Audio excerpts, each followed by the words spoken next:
قوما ما أنذر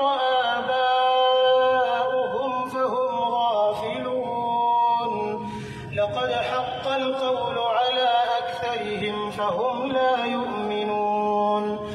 إنا جعلنا في أعناقهم أغلالا فهي إلى الأذقان فهم مقمحون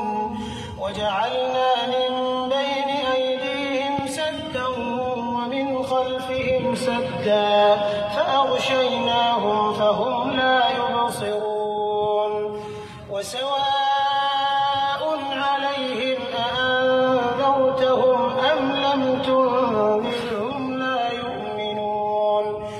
إنما تنذر من اتبع الذكر وخشي الرحمن بالغيب فبشره بمغفرة وأجر كريم إنا نحن نحيي الموتى ونكتب ما قدموا